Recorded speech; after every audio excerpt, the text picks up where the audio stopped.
तो आज हम एक ऐसे स्कूल की कहानी में उतरने वाले हैं जो किसी बड़े शहर में नहीं बल्कि पूर्वी बर्दवान के एक छोटे से गांव टोरकोना में अपनी पहचान बना रहा है। नाम है रासबिहारी शिशु शिक्षा निकेतन या SRSSN। SRSSN, ठीक है। हमारे पास जो भी जानकारी है वो सब स्कूल की अपनी वेबसाइट से ही है और ये सिर्फ बिल्डिंग या क्लासरूम के बारे में नहीं है, ये एक सपने के बारे में है। एक सपना? हाँ, एक सपना जो साल 2000 में श्री प्रशांत मंडल नाम के एक युवक ने देखा था। तो आज हम इसी की गहराई में उतरेंगे, समझने की कोशिश करेंगे कि एक अकेले इंसान की सोच कैसे पूरे समुदाय के लिए इतनी जरूरी बन सकती है। बिल्कुल, चलिए शुरू करते हैं। तो चलिए शुरू करते हैं इसकी नींव से, मतलब इसके दर्शन से। स्रोत बताते हैं कि इनका लक्ष्य सिर्फ डॉक्टर या इंजीनियर बनाना नहीं है। ये तो लगभग सभी कहते हैं। वही तो, वो कहते हैं कि उन्हें समाज के लिए देखभाल करने वाले जोशीले और दयालु व्यक्ति तैयार करने हैं। अब ये शब्द सुनने में बहुत बहुत आदर्शवादी लगते हैं, है ना? बिल्कुल बिल्कुल, हर स्कूल अपनी वेबसाइट पर कुछ ऐसा ही लिखता है। लेकिन यहाँ फर्क है। क्या फर्क है? फर्क है संदर्भ का। ये विजन किसी बड़े कॉर्पोरेट के बोर्ड रूम में नहीं बना है। ये उस जमीन से निकला है जहां शायद इन गुणों की मतलब सच में जरूरत महसूस की गई होगी। अच्छा। जब वो कहते हैं कि उनका मिशन बच्चों को जीवन के उतार चढ़ाव से आशावादी और दृढ़ तरीके से गुजरने में मदद करना है, तो ये किताबी ज्ञान से बहुत आगे की बात है। मतलब ये एक तरह से मानसिक मजबूती की बात कर रहे हैं। हाँ, एग्जैक्टली। ये असल में बच्चों को मानसिक रूप से मजबूत बनाने की बात कर रहा है, जो शायद शहरी स्कूलों से ज्यादा ग्रामीण जीवन की अनिश्चितताओं के लिए जरूरी है। ये बात दिलचस्प है। मतलब ये फिलॉसफी उस जगह की जरूरतों से जुड़ी हुई है। उनका एक आदर्श वाक्य भी है, स्पष्ट सोच एक उज्जवल भविष्य बनाती है। Clear thinking makes a bright future. ये भी काफी गहरा है एक तरह से, जैसे ये जानकारी रटने के खिलाफ एक स्टैंड हो। बिल्कुल, ये सीधे सीधे क्रिटिकल थिंकिंग की ओर इशारा है और ये उनके विजन में भी साफ दिखता है। वे कहते हैं कि प्रत्येक बच्चे को उसकी विशिष्टता खोजने में मदद करना और उसके कौशल को विकसित करने के अवसर देना। हाँ, अब इस पर ध्यान दीजिए, प्रत्येक बच्चे की विशिष्टता। ये मानकीकृत शिक्षा के ठीक उल्टा है, जहां एक ही तरीके से सबको पढ़ाया जाता है। सही बात है। ये एक बहुत ही प्रगतिशील और क्या कहते हैं, व्यक्तिगत दृष्टिकोण है। लेकिन ये सब बातें जमीन पर कैसे उतरती हैं? क्योंकि बड़े बड़े विजन स्टेटमेंट्स और हकीकत में अक्सर एक बड़ा फासला होता है। होता है। एक छोटे से गांव का स्कूल हर बच्चे पर पर्सनली कैसे ध्यान दे सकता है? क्या स्रोत कुछ बताते हैं कि वो इस मिशन को रोज की पढ़ाई में कैसे शामिल करते हैं? देखिए, स्रोत हमें सीधे तौर पर क्लासरूम की तकनीकें तो नहीं बताते, लेकिन कुछ संकेत जरूर देते हैं। जैसे जब वे अकादमिक उत्कृष्टता के साथ साथ बुनियादी मानसिक क्षमताओं और खेलकूद में कुशलता की बात करते हैं। तो इसका मतलब साफ है कि वो दिमाग और शरीर दोनों को बराबर मान रहे हैं। हाँ, ये सिर्फ नंबरों की दौड़ नहीं है, वो एक संतुलित व्यक्तित्व बनाने पर जोर दे रहे हैं। और ये अपने आप में एक व्यवहारिक कदम है। वो सिर्फ कह नहीं रहे कि हम अच्छे इंसान बनाएंगे, वो ये भी बता रहे हैं कि शारीरिक और मानसिक स्वास्थ्य उस प्रक्रिया का एक अहम हिस्सा है। ठीक है, तो ये तो हुई सोच की बात, लेकिन सोच को हकीकत में बदलने के लिए संसाधन चाहिए, सुविधाएं चाहिए। बिल्कुल। और यहीं से बात असल में दिलचस्प हो जाती है। चलिए इनकी सुविधाओं पर नजर डालते हैं। वेबसाइट पर एक कंप्यूटर प्रयोगशाला का जिक्र है। हाँ, और ये सिर्फ एक कमरे में कुछ कंप्यूटर रख देने जैसा नहीं है। उनका उद्देश्य साफ लिखा है, डिजिटल साक्षरता और कंप्यूटर कौशल विकसित करना। आज के दौर में ये किसी भी बच्चे के भविष्य के लिए उतना ही जरूरी है जितना पढ़ना लिखना। और एक ग्रामीण क्षेत्र में ये सुविधा देना, ये दिखाता है कि स्कूल सिर्फ अपने गांव तक नहीं सोच रहा, वो अपने छात्रों को एक बड़ी डिजिटल दुनिया के लिए तैयार कर रहा है। सही कहा।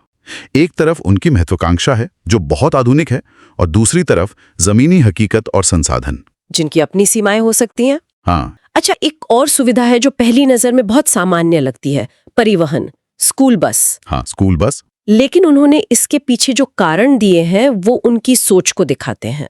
सिर्फ सुविधा नहीं, बल्कि सुरक्षा, समय की बचत और माता पिता के लिए मन की शांति। अगर हम इसे और गहराई से देखें तो ये सिर्फ एक बस नहीं है। तो क्या है? ये शिक्षा तक पहुंच सुनिश्चित करने का एक जरिया है।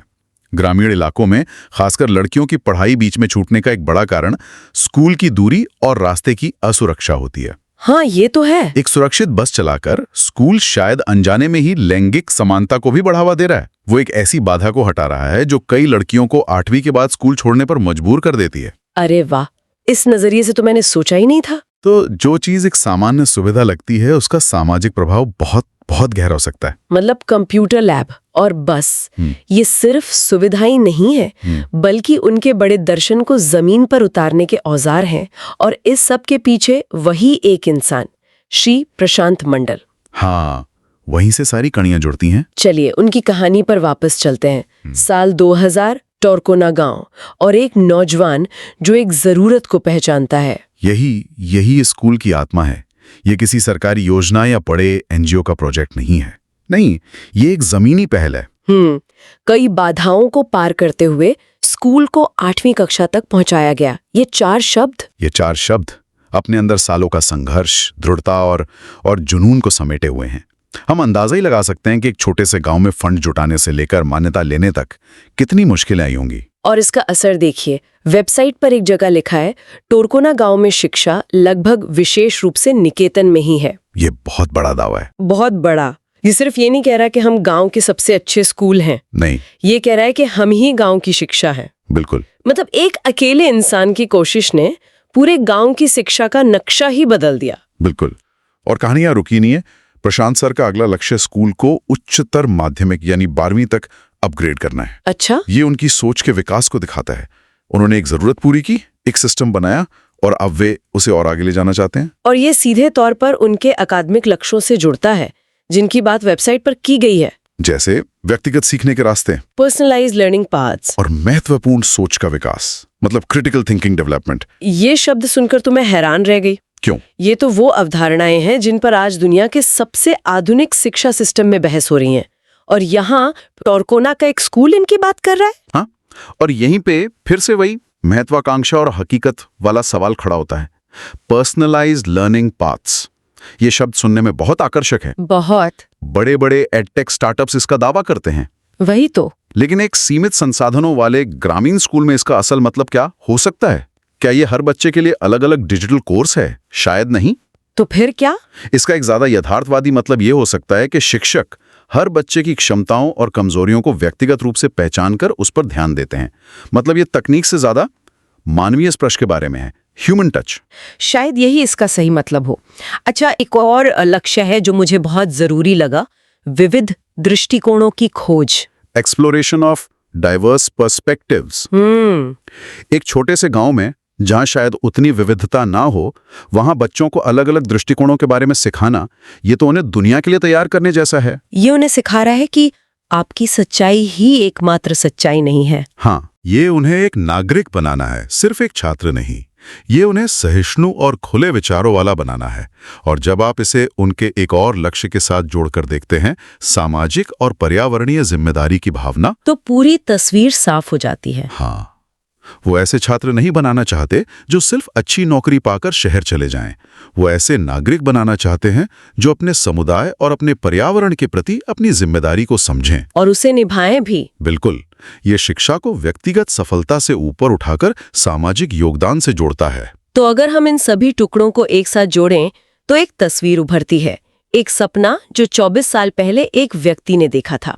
एक दर्शन जो सिर्फ किताबी ज्ञान पर नहीं बल्कि चरित्र, कौशल और मानसिक मजबूती पर जोर देता है। सही है। कुछ व्यवहारिक कदम जैसे कंप्यूटर लैब और बस जो उस दर्शन को जमीन पर उतारने की कोशिश करते हैं, भले ही उनमें कुछ चुनौतियां हों, और एक लगातार बढ़ने वाली महत्वाकांक्षा जो अब 12वीं तक की शिक्षा तक पहुंच गई है। और पर्सनलाइज्ड लर्निंग जैसे आधुनिक विचारों तक भी। हाँ, ये एक स्थानीय पहल के एक महत्वपूर्ण शैक्षिक संस्थान में बदलने की कहानी है। हाँ, और ये एक बहुत ही प्रेरणादायक कहानी है।